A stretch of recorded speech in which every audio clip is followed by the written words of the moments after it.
ఇక చంద్రబాబు నాయుడు నా బతుకు కోసం ఎన్ని కొంపలు కూలిపోయినా పర్వాలా, నా కొంప బాగున్నారు కోరుకునేటువంటి వాడు. అతను మోడీని సపోర్ట్ చేస్తున్నాడు. మేమేం చేయనండి ఇంతకన్నా మించి అంటాడు. ఏం చేసేది ఎవరా? వాడు రాక్షసులు అయ్యేవాళ్ళు. నిన్ను ఏడిపించారు కదా 2014 తర్వాత, నిన్ను ఓడించారు కదా వాళ్ళు. అట్లాంటి నువ్వు ఎట్లా ఓటేస్తావు? ఇది ఆత్మహత్య సదస్సు కాదా? పవన్ కళ్యాణ్ ఉన్నాడు, అయితే కోసలు వెళ్ళి గొడవ. ఆయన పొద్దునేమో శబరి అంటాడు, మధ్యాహ్నం సనాతన ధర్మం అంటాడు, సాయంత్రం గుండు పోతూ ఉంటాడు. ఇది పెట్టిన బఫం. సనాతన ధర్మం తెలుసా అండి? ఏమన్నా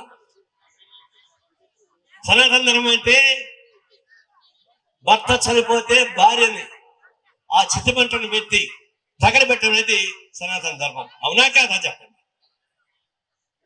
ఇప్పుడు నువ్వు చేస్తే నీ పళ్ళ తగలబడుతుందా? గ్యారెంటీ ఇవ్వగలవా? ఆ చట్టం పోయింది. బ్రిటిష్ వాళ్ళు కూడా చట్టం రద్దు చేశారు. ఇప్పుడు మన సనాతన ధర్మం గురించి ప్రచారం చేసేటువంటి పవన్ కళ్యాణ్ ఏం చెప్పాలా? అది మనిషి అనాలా, జంతువు అనాలా? జంతువు పెద్ద పాలసీ ఉంటుంది. మన కుక్కలు తింటాం, కానీ ఐదు పాలసీ ఉంటుంది. అది విశ్వాస జంతువు. అది దీనికి కూడా పెరిగాడు. కాబట్టి ఈ దేశ రాష్ట్రంలో ఉన్నటువంటి అందరూ ఇక్కడ ఎంత మాట్లాడుకున్నా, ఎంత కొట్లాడుకున్నా, ఎంత గుద్దాడుకున్నా ఇది గుద్దులాట ముద్దులాట తప్ప కేంద్రం పోయే కాడికి మోడీ కాలం పడిపోయారు. తెలంగాణలో టీఆర్ఎస్ ఉంది, కాంగ్రెస్ పార్టీ ఉంది. కాంగ్రెస్ పార్టీ గట్టిగానే ఇండియా కూడా ఉన్నాయి కాబట్టి ఫైట్ చేస్తుంది. టీఆర్ఎస్ వాళ్ళు అయ్యా నా కూతుర్ని కాపాడు, మీతో కలిసిపోతాను చెప్పేసి హామీ ఇచ్చింది. బెదిరిపోయారు. టీఆర్ఎస్ వాళ్ళు ఎప్పుడైతే బీజేపీ అనుకుని మారారో వాళ్ళు కింద పడిపోతా ఉన్నారు. ఆ స్థానం వాళ్ళు బీజేపీ వస్తారు. అదొక ప్రమాదం. కేజ్రీవాల్ అంటే బెదరగొట్టారు. నువ్వు ఇండియా కూడా ఉండడానికి వీలేదని బెదరగొట్టితే ఎన్నికల్లో దూరంగా పోయాడు. కాబట్టి అతను ఓడిపోయాడు. ఇప్పుడు జాన్వాయి వచ్చింది.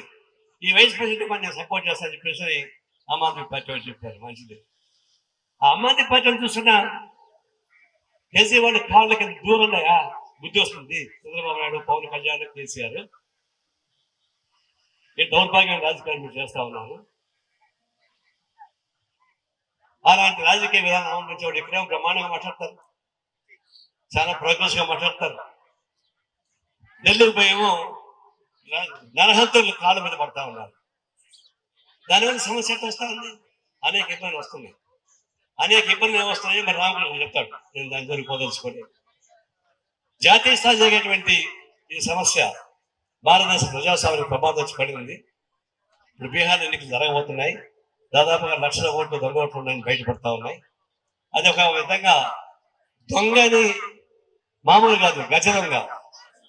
గజ దొంగ ఎవరైనా ఉంటే ఓట్లు దొంగలిచ్చే గజ దొంగ ఎన్నికల కమిషన్, కేంద్ర ప్రభుత్వం దీనికి విధంగా తీర్పు రాబోతా ఉన్నాయి.